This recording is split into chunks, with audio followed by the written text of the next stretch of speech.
As a DXer, I'm constantly looking to do better.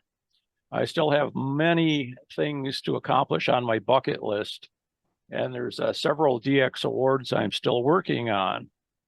So tonight, we are lucky to have Ralph Belas, K9 Oscar with us. He is active on the HF bands and 6 meters.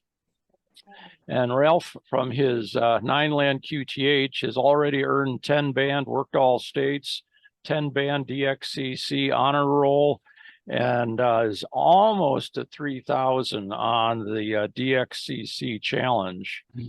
So he has learned a lot about DXing that I want to learn. And in addition to his DXing, he has operated as DX from numerous rare DX locations, including Kermadec, South Cook, Galapagos, Wake, South Orkney Islands. So tonight he's going to share what he has learned over the years so that we can optimize our equipment and operating technique. Ralph, over to you. Well, thank you very much. It's really fun to be on this end of the pileup instead of listening in.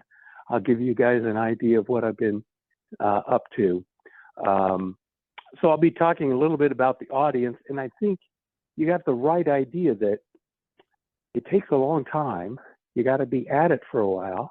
So I'll talk a little bit about what this is intended to. I mean, it's people that are looking to increase their totals, and we'll start out talking a little bit about goals and how you get your DX information and why some DX is rare and why some is hard to work, and then give you a hint of what it's like from the DXpedition end at the pileups and getting there, and then also trying to work a pileup from home and some ideas for skill improvement and some of the tools. So we can go on to the next slide with starts with audience.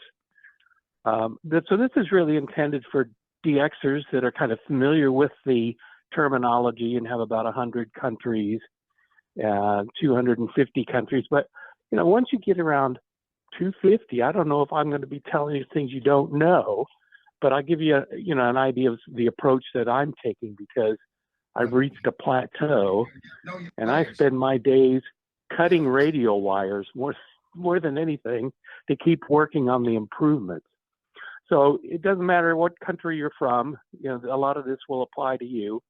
And hopefully you really think DXing is the reason you wake up in the mornings or in the middle of the night. And, what was really interested to me was how far away places are.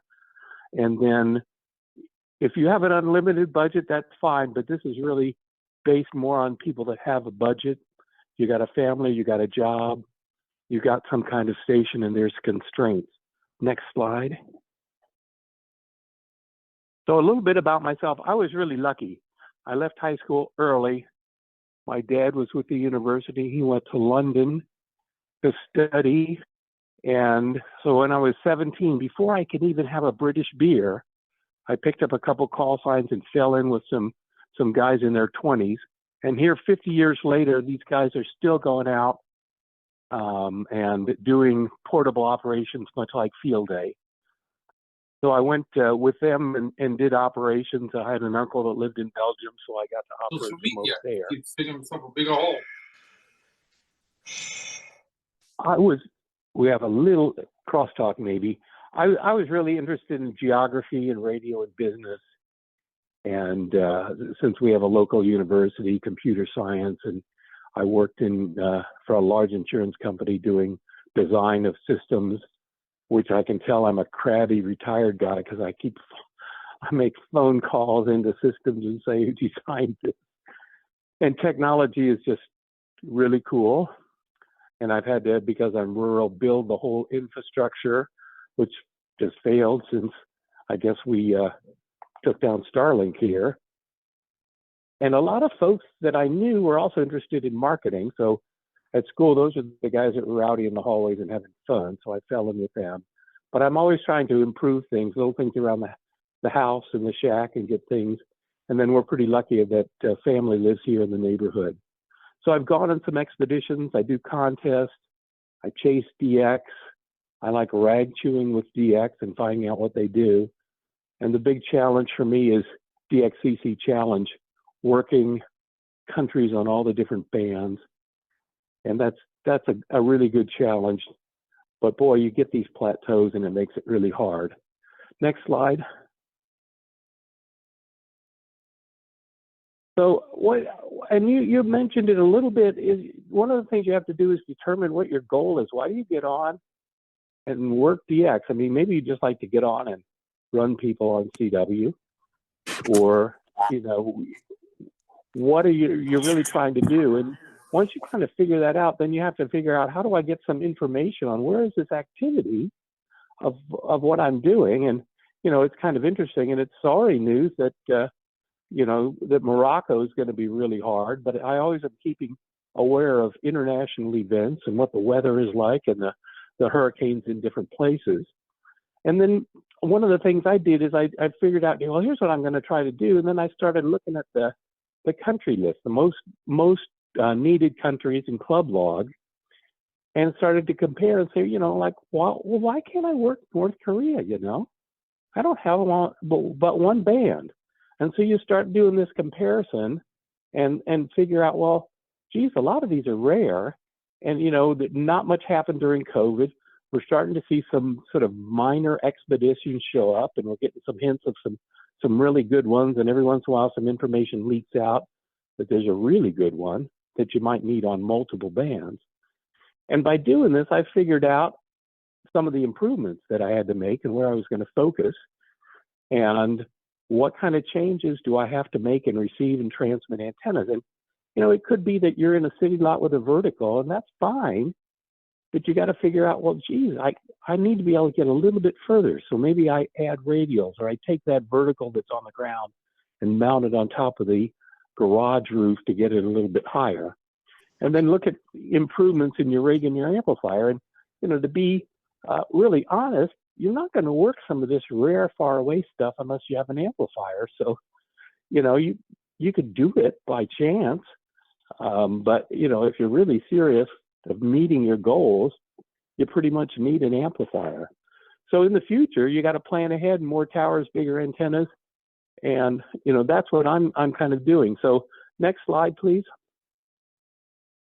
So a couple of years ago, I went on Logbook of the World, which again is kind of a necessity for doing this kind of thing. And I looked at the banned countries that I needed to try to see, well, what should I be doing in the next couple of years?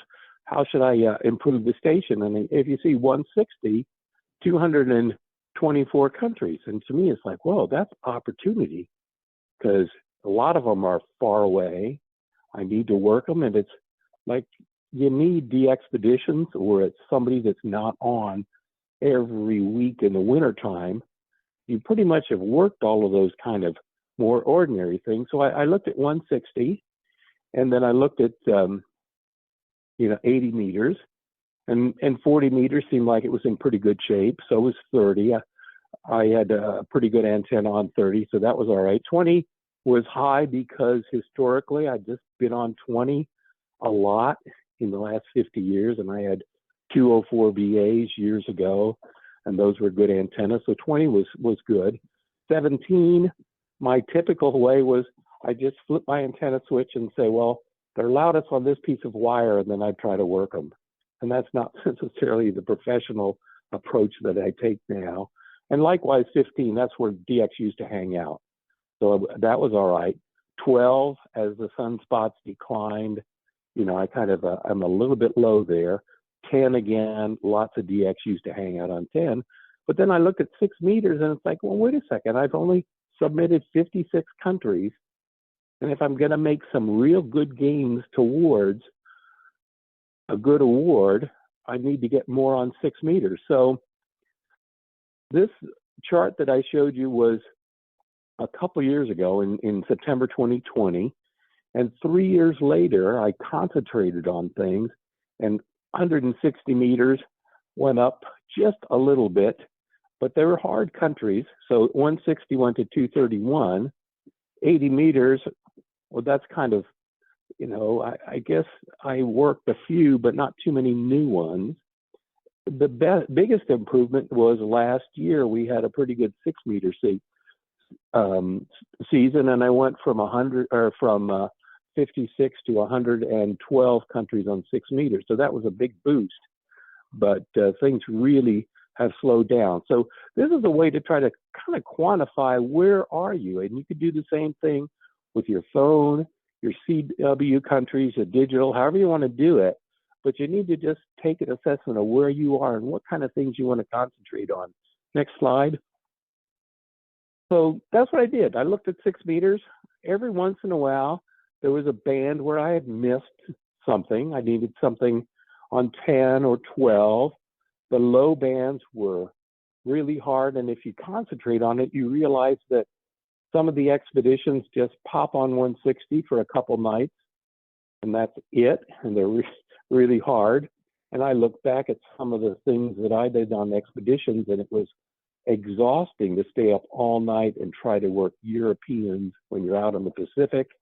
But the low bands are really rough. And one of the things you have to do with your station is make sure you're kind of like everything's working. It's always available. When the uncommon places show up, and some of the expeditions coming up are going to be pretty short. I think Trindade is coming, and they're a 3-day total type of thing. So be prepared for that. Have really good information.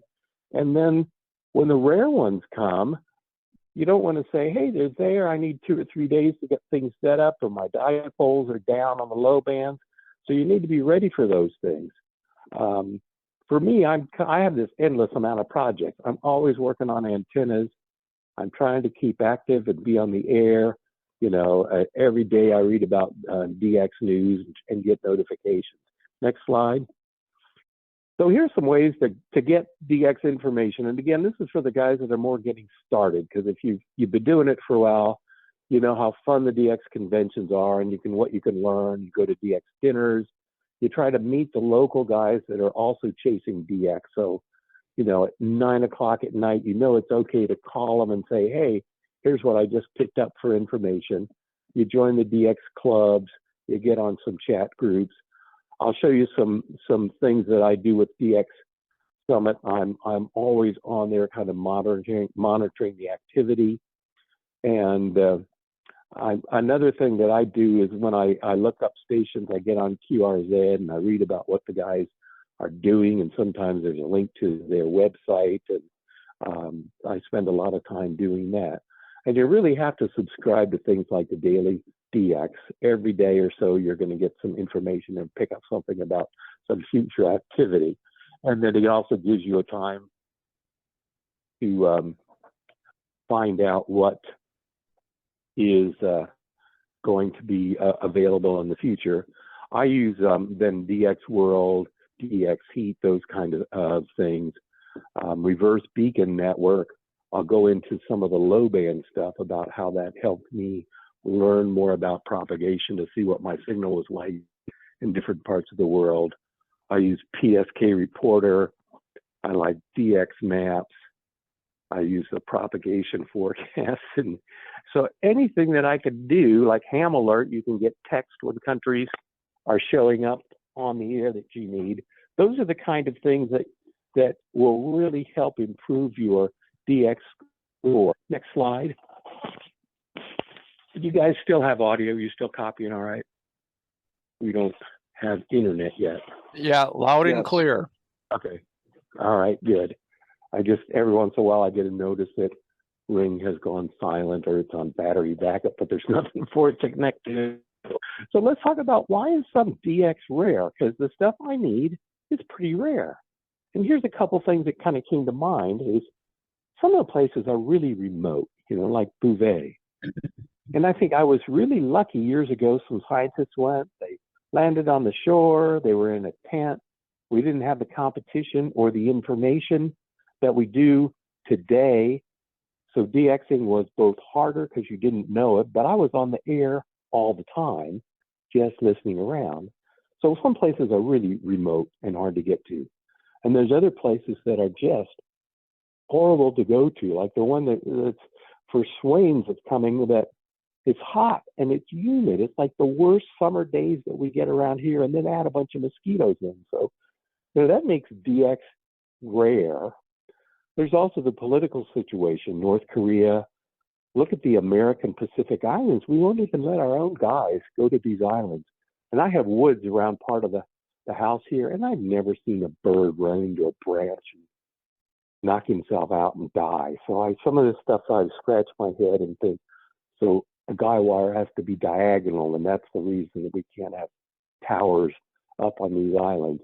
And then I'll show you a slide in a little bit on North Africa and say, well, why in general is the northern part of Africa uncommon? And it's politics.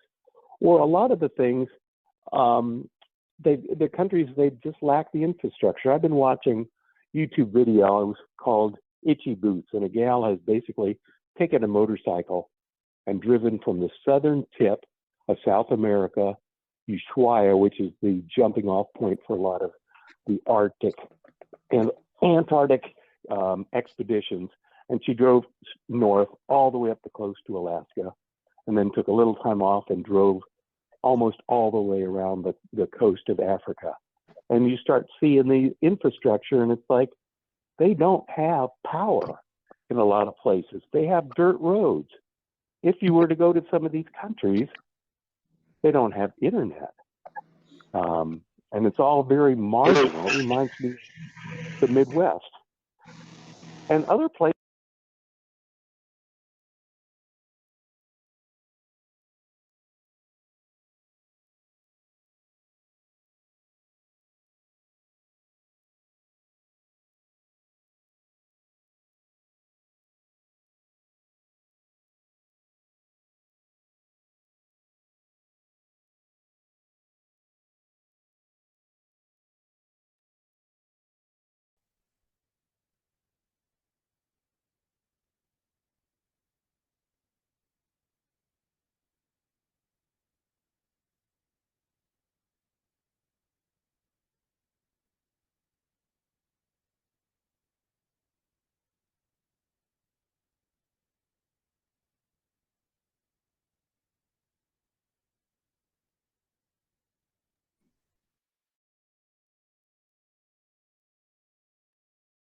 Yeah, it appears that we've lost the voice connection for Ralph. I've got his phone number and I'm calling him to let him know.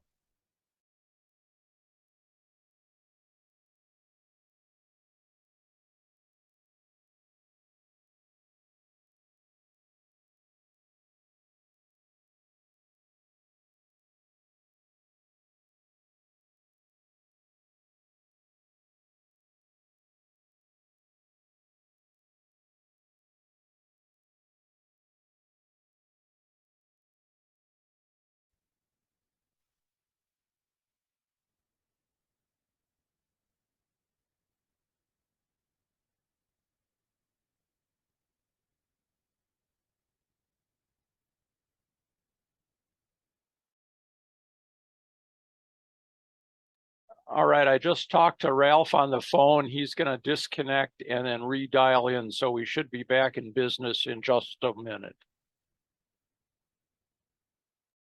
Thanks, Lloyd. That was my fault. I was trying to mute someone else with some chatter, and I hit his microphone by accident.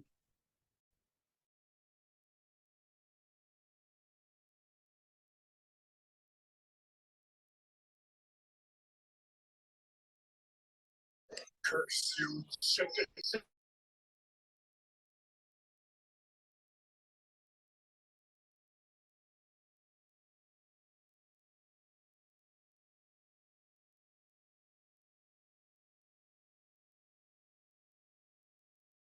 All right, this is Ralph. I'm back. Yep, loud and clear, Ralph. All right, perfect.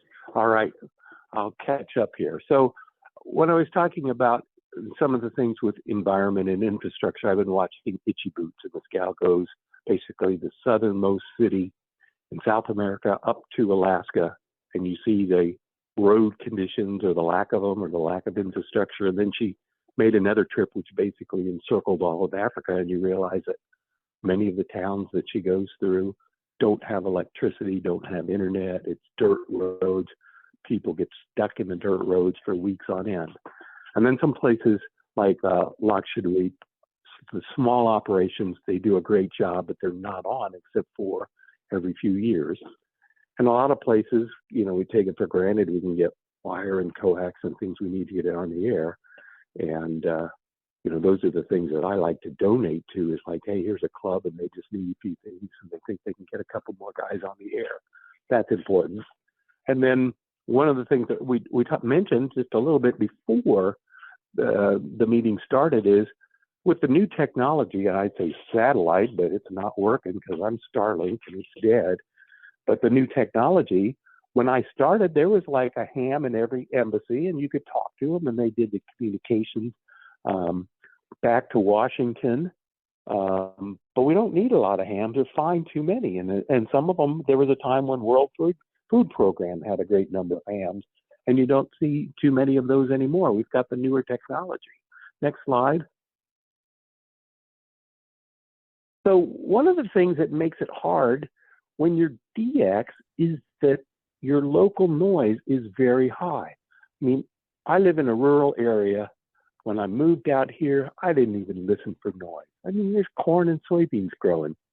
So what's going to cause the noise? And I'll show you a couple pictures to explain what's going on. And this like reminds my wife, if I'm drilling or making a bunch of noise in the garage and she's trying to talk to me, she has no concept of my local noise, that I can't hear her.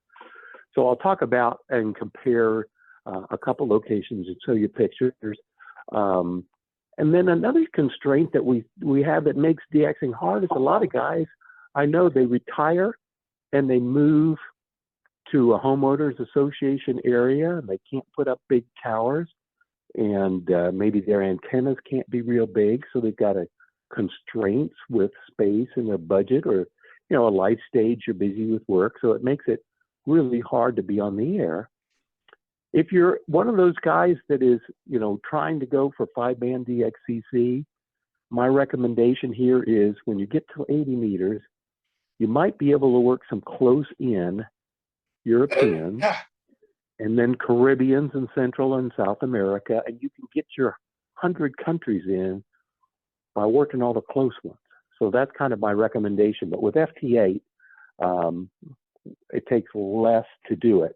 But, you know, don't hesitate to get on 80 meters, because I know you can work 100 countries that way. But the ones that are harder, you have to change your approach and going for lower angle and different kind of antennas.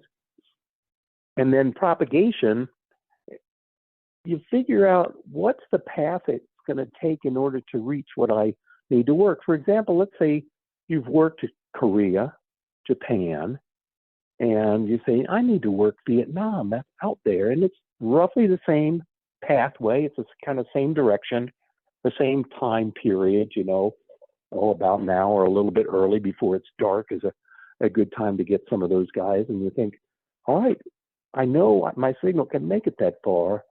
That's the time I need to concentrate on a couple of those countries that are out there, because there's only a handful of operators in there. And then another thing that's truthfully hard is you got to look at your own skill or your operating habits and say, you know, I'm never on, with me personally, I'm never on at 6 o'clock. That is dinner time. And if I'm 2 minutes late because I'm out messing around in the yard, my wife will give me the cold shoulder and she will have started eating. So I never work any DX like when the sun is setting at 6 o'clock. So you've got to have that commitment. You got to be in the chair looking for stuff. You got to kind of day by day keep after it. Next slide. So here's a picture my sister sent me of Kathmandu, Nepal, and you see all the wires. And then I've corresponded with 978A, and he says he just can't hear anything. So sometimes he'll be on, you know, like 20 meters, and it's so noisy, and he'll try to get 15 or someplace 15 or 12, someplace that's got less noise, so he can work people. But it's really hard in that kind of infrastructure to hear people when they've got high local noise. Let's go on to the next slide. So this is me as I look out in the driveway. there's nothing there. It's just fields. I don't even count the insulators within a mile of here. So I don't worry about noise.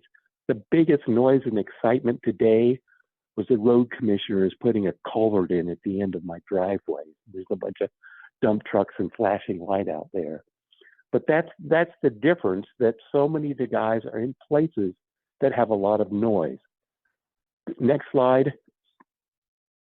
Okay, this is an interesting thing, and you kind of see, we know about Morocco, and that's upper left, that's recently had earthquakes. But if you look at the last couple of years, and you say Guinea-Bissau, Guinea, Mali, Niger, Chad, Sudan, these guys are hard to work. But look what's happened. They've all had military coups within the last couple of years. And so you don't find ham radioactivity. And that's why I have this interest in geography, because I kind of keep track of what's happening in these places. Next slide. Let's talk a little bit about the DXpedition, going on in DXpedition. It's generally not really luxury kind of travel. You've got a long distance to go.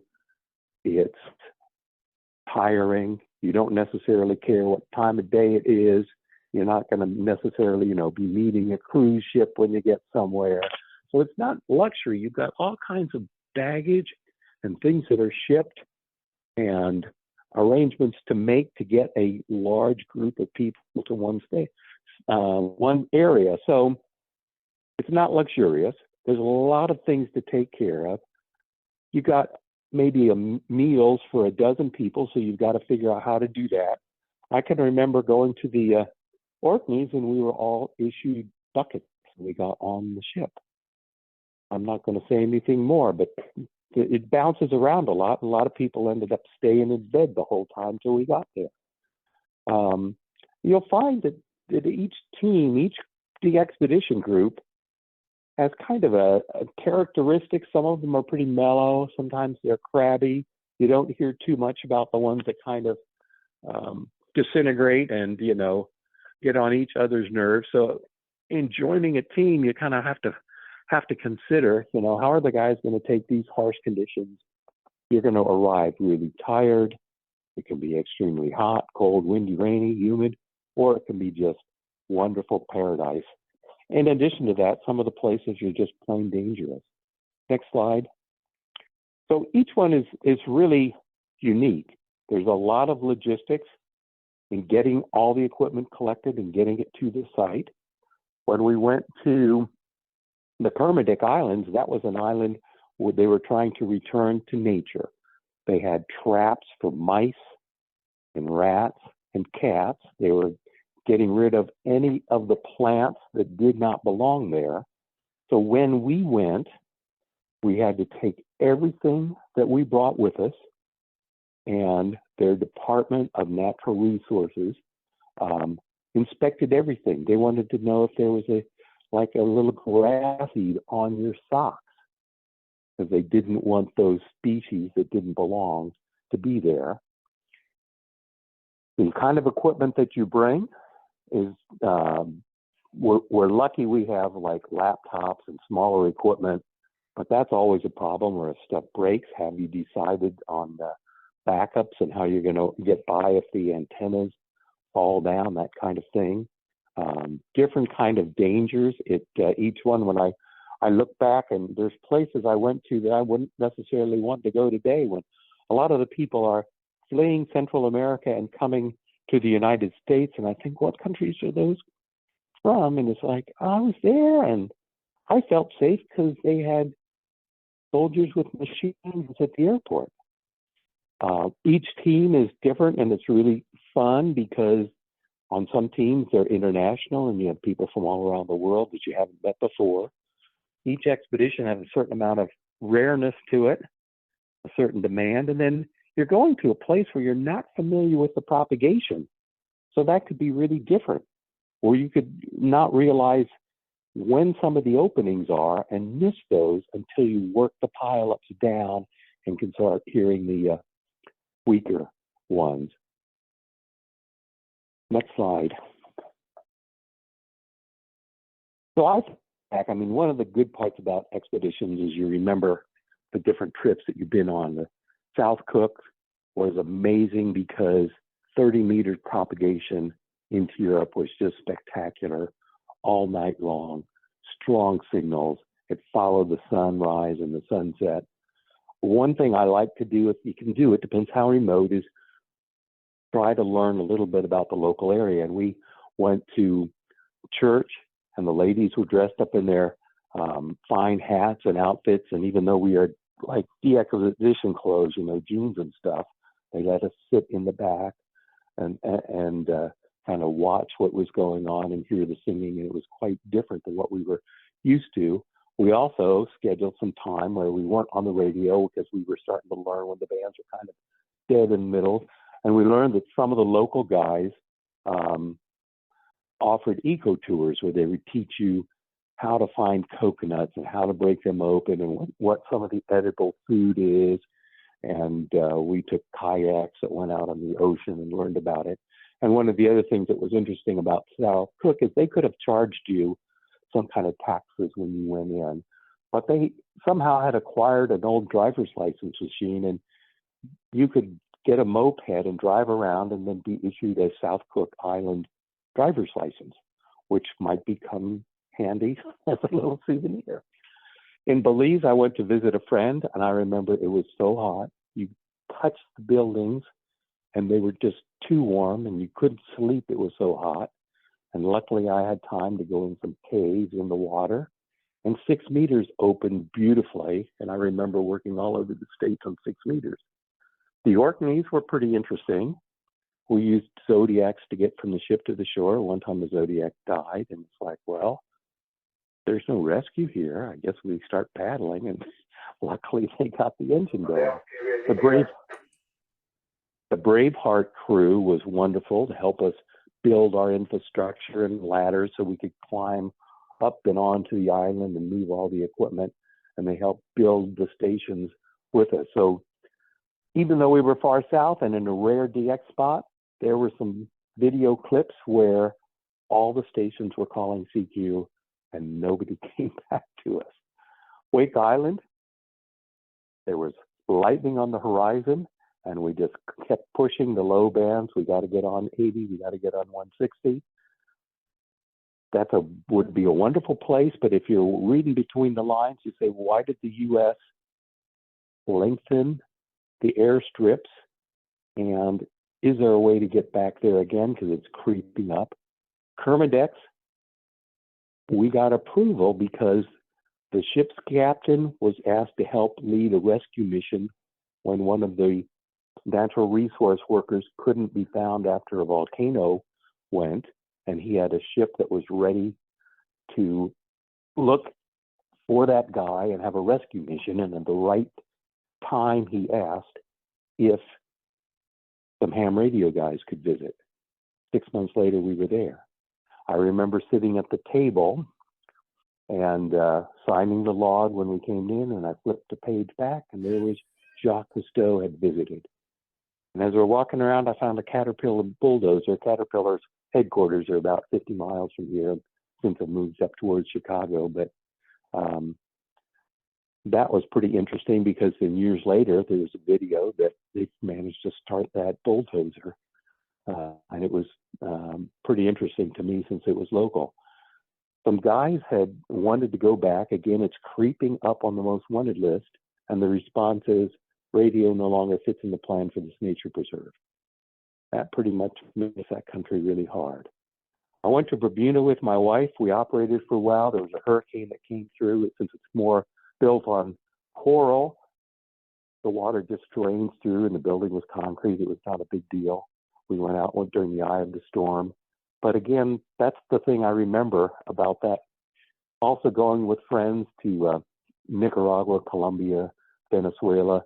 Political changes down there make it kind of difficult now. I've been in Galapagos, and we had one weekend, 12,640 CW QSOs, just amazing. The other thing I've noticed is in thinking back to it, it's like, I'm kind of getting older. There's some places I may not be able to go to. And I always thought I'd save the Caribbean, the rare Caribbean islands for when I'm older. So maybe it's time to switch to that. Next slide.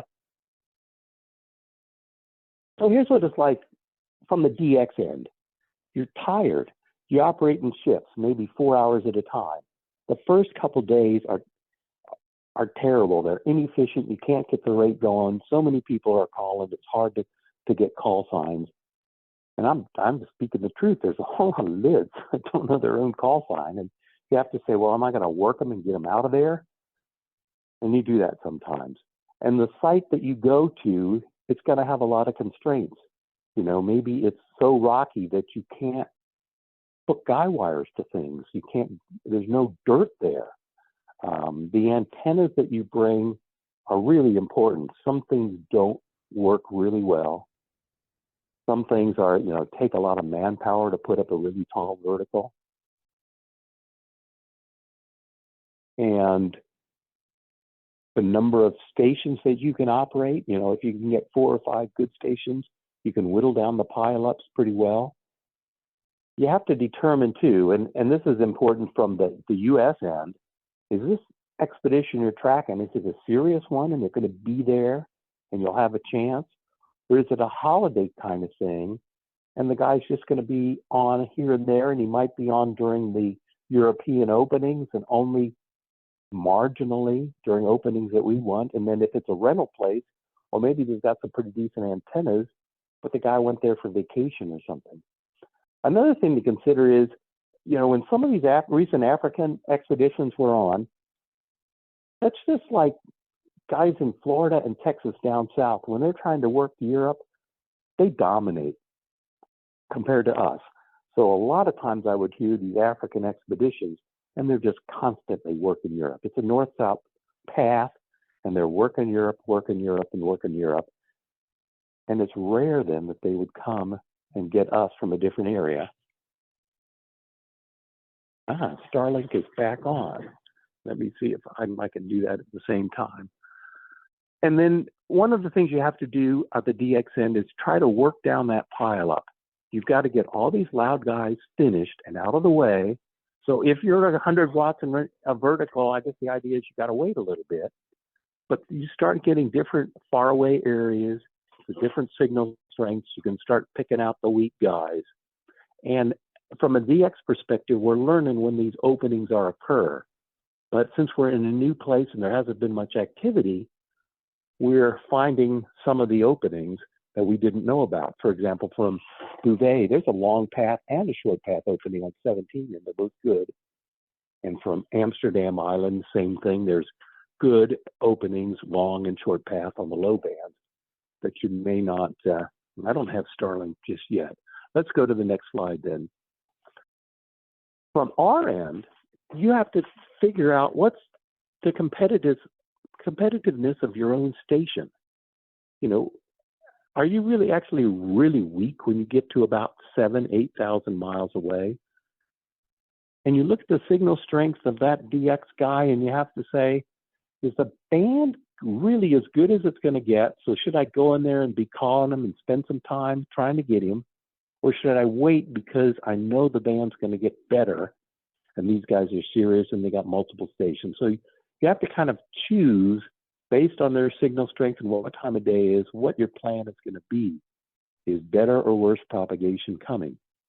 Are there other bands that are open at the same time that might be better to go switch bands? They's louder, you work in there, then you go back to the other band.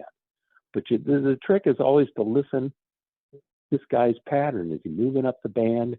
Is he able to take a couple guys on the same frequency? Does it look like it's kind of random the way he's getting through the pileup? So spend some time listening. Who is getting through? You would expect the guns are going to get through first, so you might have to wait for them. But also a new thing is with all the remote stations operating, you're going to have to wait till those guys get through, particularly on the low bands. Let's go to the next slide. So when conditions are marginal on the low bands and the guy's got part of your call sign, the trick is to repeat only what they don't have. If he's got your prefix, don't repeat that part. Go with the suffix, repeat the suffix. They'll put it all together. Wait for those peaks in QSB, and that's when you dump in your suffix. figure out the best time of that band. Is it going to be like a low band and it'll peak like 5 minutes before sunrise, all the way up to maybe 10 minutes after sunrise is a peak sometimes, or their sunset? Know when their sunset is, and that's a time when you want to spend chasing them. You might say, you know, a way to get through is be a little bit slower or faster. If everybody is, he's not operating split, you kind of want to be count to two, then put your call sign in so it sticks out at the end. And choose your phonetics carefully. Some are really hard to understand when they're partially covered up. And then the best thing is figure out your timing. When are you going to call? Do you want to be a little bit above or below where most of the other callers are? Next slide. F8. I guess the only tricks there that I've figured out is it's really hard sometimes to work, guys. So you have to figure out, you know, is he going to be MHV or Fox and Hounds? And then maybe go way up to the top of everything. And if it seems like it's clear there and you don't make any progress down in the middle of the band, go up top and find a clear spot. You know, and same thing with CW and sideband. Listen to who's getting through. I mean, if it's East Coast and there's no Midwest seem to be getting through, might as well go off and do something else for a little while. And the other thing is, if you don't transmit all the time and you just kind of watch where people are hanging out that are getting them, and after they've done their RR73s, that frequency might be clear, so use that vacated frequency. And just like on the other bands, look for the fades and the peaks and go and get them during the peaks. And sunrise and sunset still apply like on the low bands. You know, if you're doing low band FT8, you might want to wait closer to a peak of our sunset or his sunrise. Next slide. I finally just got DX Summit to come up. So here's, you know, this is the more sophisticated planning. This is the kind of stuff that I'm getting in, but there's supposed to be an expedition, XW4DX, showing up on 160. They said they don't have 80-30 meters, but they've got 40. So maybe you don't have much on 160, you got something on 40, and they're going to be on for about 10 days in November. I'm already starting to lose sleep on this one. So you read their web pages, find out what they're doing. Their focus is they're going to have multiple transmitters. We're going to hit the low bands. I already know when sunrise and sunset is at our end and at their end. And in order for me to get these guys on 160, it's far away, but I'll be there for every opening. I'll arrive a little early because sometimes they show up before they say they do. And then I'm going to stay a little bit after you think the band might close. And in my case, I'll be running 1,500 watts. I'll have a 1,200-foot beverage, a receive antenna. The vertical, I don't know if I'll get that up in time, but I'll have something besides the inverted V. And then I know that there's at our sunset, there's a long path that we might have a chance. So at 4:30-ish or something like that. And one way I do it is, Alexa, when is sunset on November 16th? Okay, at 4:40 p.m. on November 16th is going to be my sunset. So that's when I will be on before then, looking at that long path sunset on a south type beverage. Likewise, there's a short path in the morning, kind of roughly, pretty much north, but roughly towards Japan. And then I look at the weather reports on both ends. If there's storms coming, you know, then it's going to be a rough, and maybe that's the day to, you know, have breakfast with your wife and then get on the low band reflectors. All right. Next slide. Let's talk about improving your operating skills. I mean, it really does depend on you if you can get through. So this seems basic, but learn your call sign on CW or a call sign that sounds about like yours, and learn it pretty fast. Every week I'm practicing 3 CWTs to get better at CW. We've got some tools, UFZ, Morse Runner, The whole idea is to listen for really weak signals and see if you can copy weak signals, and don't call them, just listen and listen for the pileup pattern and have lots of patience. Next slide.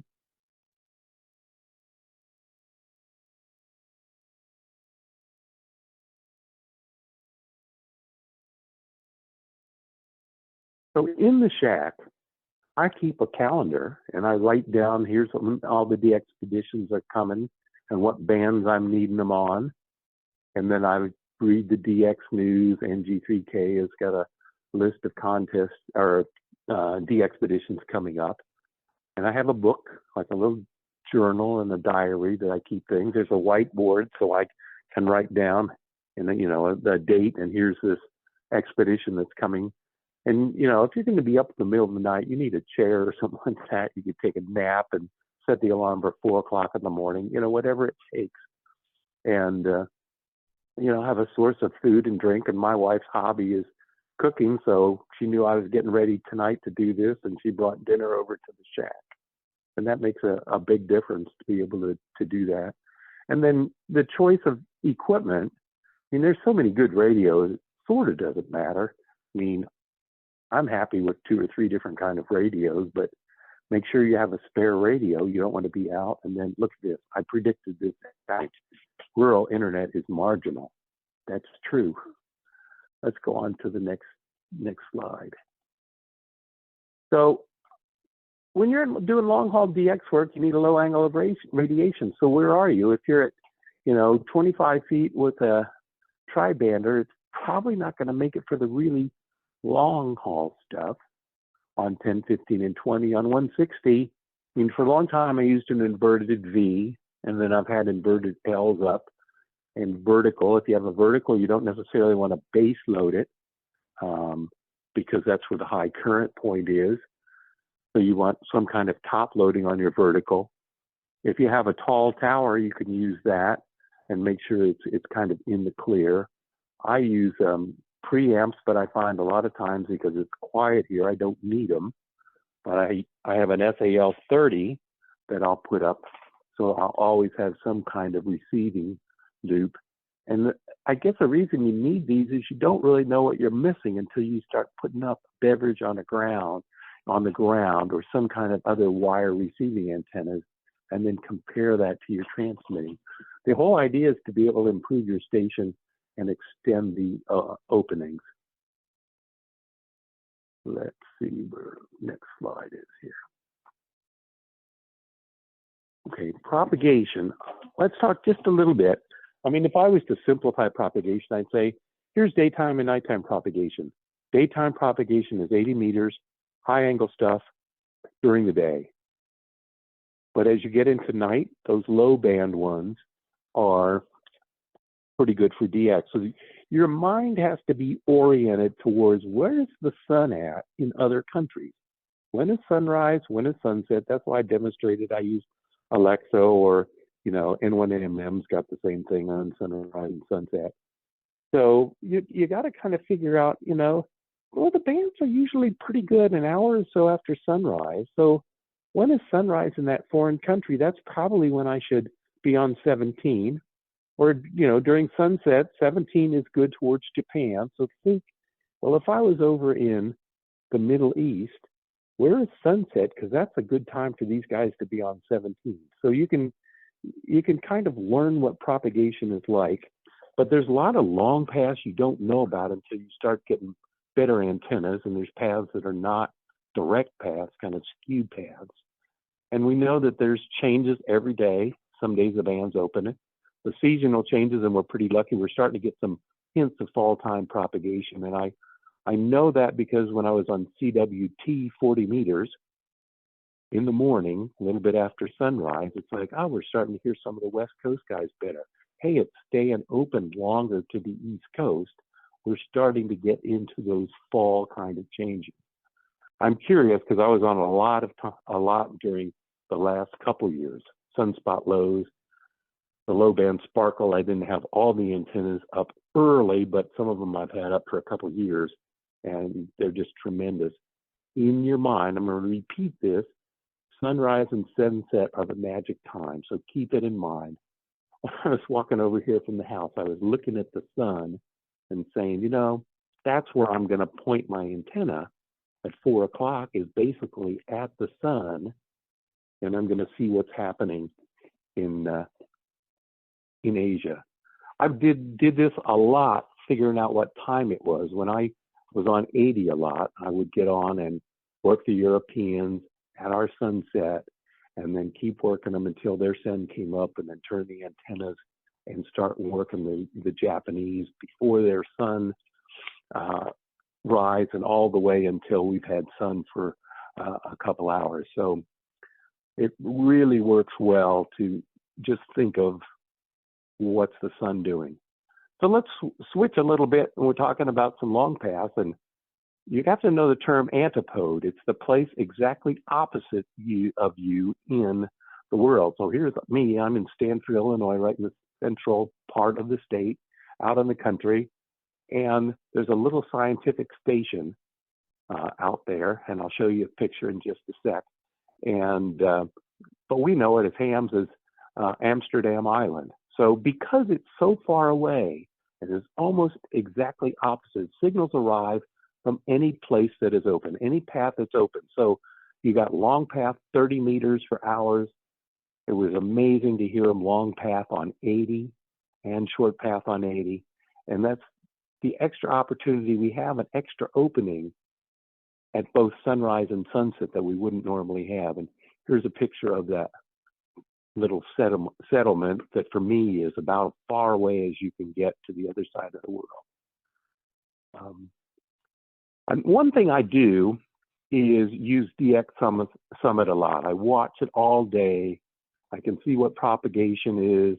On the first few days of an expedition, I just kind of smile and chuckle because I'm doing the research, and it's like, these guys are using verticals by the water. And you get the comments that say, please turn your antenna. Or, why no online log? Well, geez, I can't even connect with you guys half the time. So, let me see. Okay, I'm starting to get some more of the stuff that's coming back and being connected. So you see a lot of that, bragging stuff. You worked them on 3 bands already. And it's like, I'm waiting for my first QSO. But the thing to take away from it all is, where are the strong signals coming from? Who's getting through?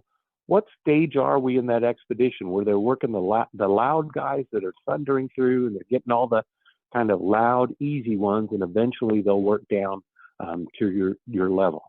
Let's go to the next slide. This is should be using VOACAP. So on my list, I wanted to work VU7 and 8Q7 on 10 meters for DXCC challenge. That was kind of one of my goals. I said, well, I missed those guys, 5, 10 years ago when there was some activity, and I wanted to get them on 10 and 12.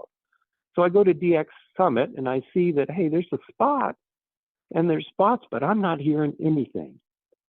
So I changed my grid and pretended I was in South America, and my gosh, 3 bands were open 24 hours a day. We don't have any propagation, and let me show you what I'm talking about. So here's VU7. Lots of people were spotting him. A lot of JAs are spotting him. Some South American stuff is coming through, some East Coast, but not my stuff. And no copy on this guy. And it's like, I need to work these guys. So here's the situation. I'm in sort of like the bottom left corner, 1300. That's me. No propagation on 10 meters. My grid's EN50, trying to get VU7, and there's nothing. In the morning, when you think, like now, as people are reporting 10 starting to open a little bit in the morning, we're getting stuff. But that was my situation. 10 had not opened at 1300. And the way, again, I arrived at this, I changed my grid. I'm normally EN50. And then I changed it and pretended I was in South America because these guys were getting through. Well, here we are, bottom left corner, 1300. There's propagation. The South Americans are making it through. In fact, they have a couple bands. And then look in the upper left, like at 2000 Zulu. They got 6 bands they can work this guy on. It's wintertime there. They've got the wintertime propagation. and we have nothing.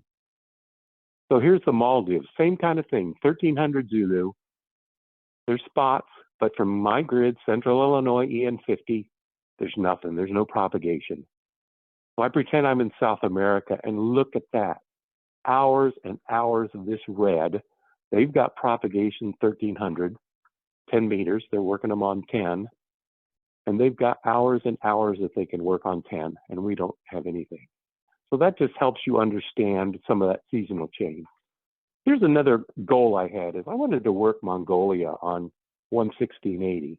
And my need, I mean, going way back to the beginning of this presentation, my need was, DXCC challenge. So DX News and DX Summit, and I had learned that there's a 2-man DXpedition going to Mongolia. They'll be there, and I have to try every opening that I can. So I knew sunrise and sunset at both ends, mine and theirs. So I had 2 chances a day to get them, and I put up a 1,200-foot beverage, long path, and long path and short path beverages. This is the same beverage I put up for Bouvet, but I didn't use it. I spent days building this thing for Bouvet and didn't work them. And then on vertical, my antenna was a vertical wire shot over a tree and a bunch of radials. And then I also had an inverted V at 84 feet for 160. And I was able to work these guys by doing basically the kind of things that I told you. Be there for every opening, listen around sunrise and sunset. So here's the final couple little tips to give you. Let's say we're looking for something south. It could be the South Orkneys or something near Antarctica, Heard Island, any of those real rare ones. And we hear that there's some Australians on the band. Well, in Australia, their call districts are not by numbers like we are in the US, they're by letters. So if you hear an LU1, 2, 3, 4, 7, whatever, with an A, a B, or a C, they're right near the capital city.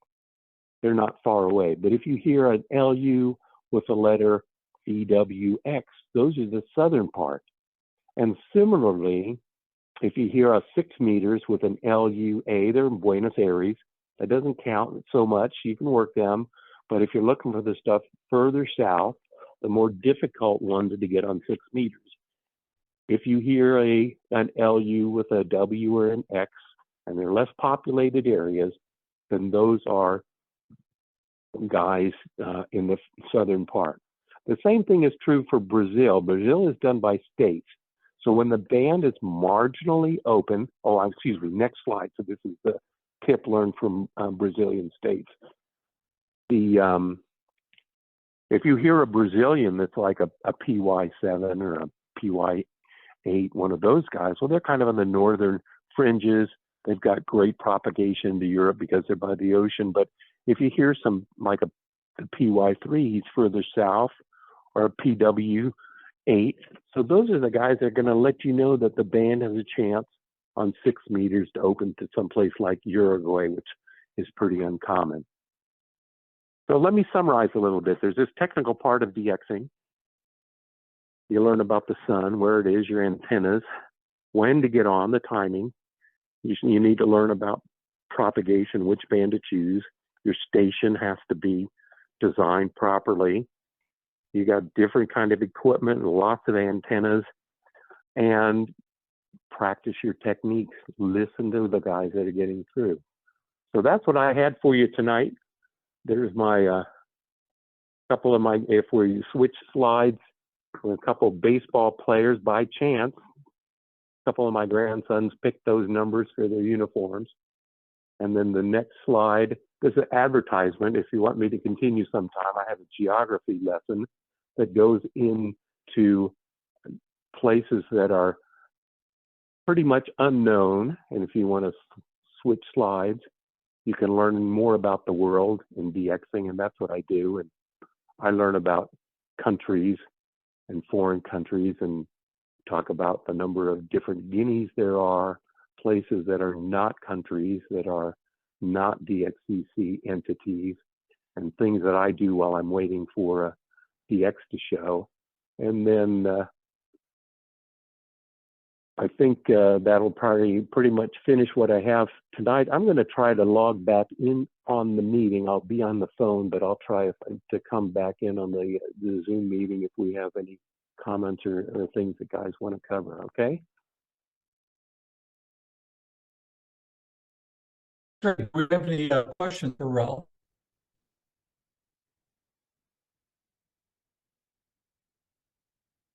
So I'm here on the phone, but I can't see the questions because I have to try to rejoin on Zoom.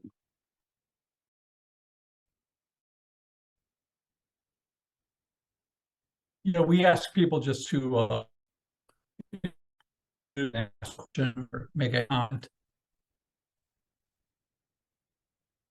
Does anyone have questions for Ralph?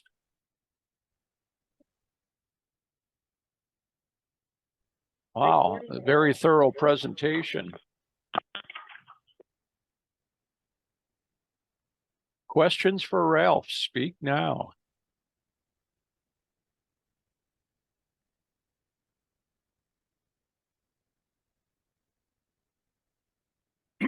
Ralph, I heard a lot about wire antennas, but I never heard much about Yagi beams, that type of stuff from your end.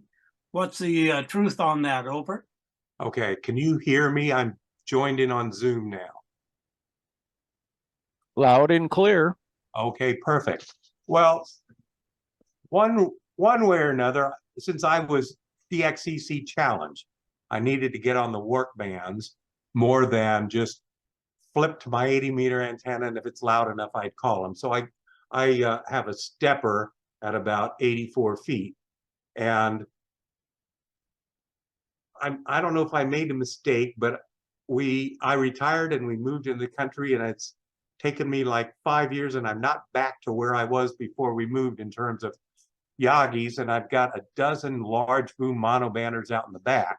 So that's one of my goals. But the kind of things that I've done is on 160, I have on the ground, anybody that wants to come play with antennas, there's lots of stuff, but I have an 87-foot Titanic's vertical that's getting close to being up. And the last couple of days I've been working on more radials, so I think I have 30 some radials so far that need to be trenched in for 80. On 40, I used that wire that was shot up over a tree, and I did exactly what was supposed to happen. You put it up and you put down 4 radials, and then you tweak on the vertical length a little bit and you get it to resonate, and nobody could hear me with 4 radials. And this is pretty much high and in the clear, a good water table.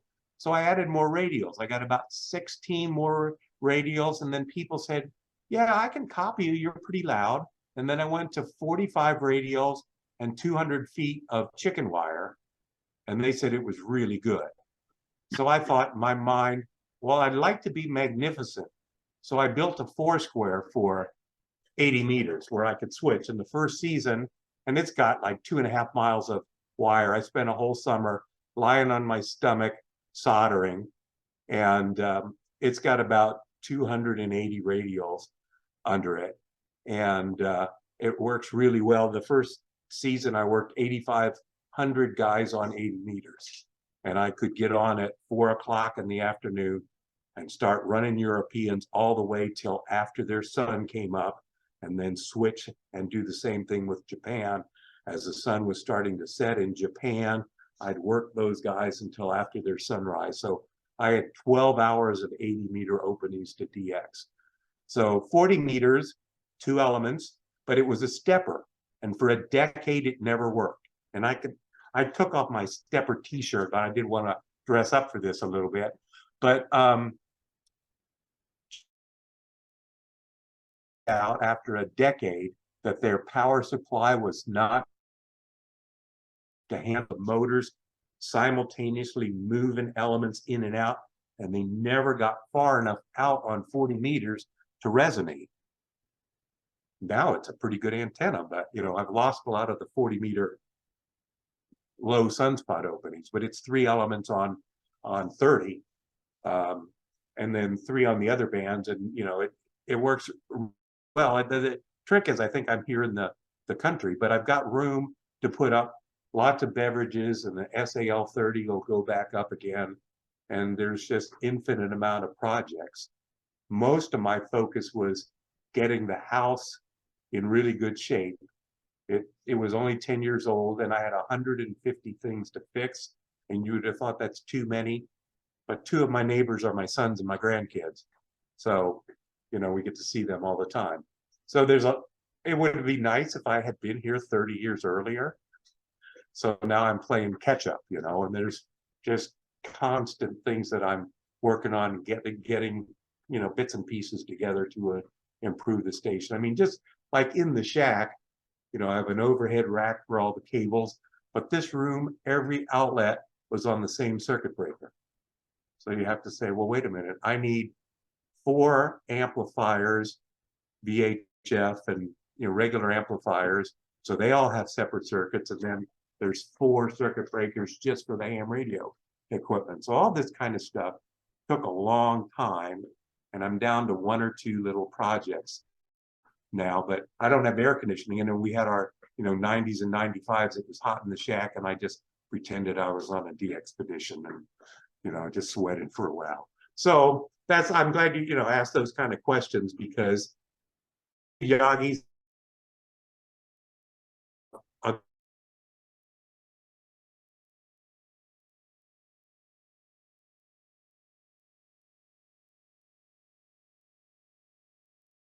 because I claim it for my yard, that I'm the one that has to mow. Any more questions?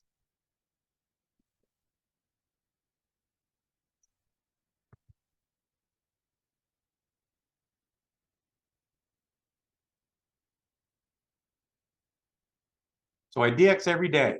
That's all I can say.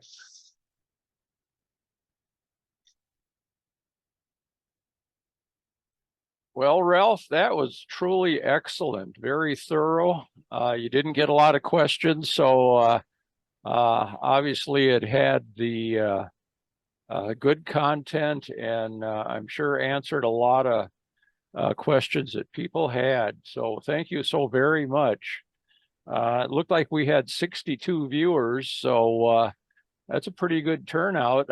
I think a lot of people were eager to hear your program, and I think they were impressed with what we all heard. Well, thank you so much for having me. It was fun thinking about these things and reliving some of the time that I've had. And it still helps me focus on some of the things I'm working on every day.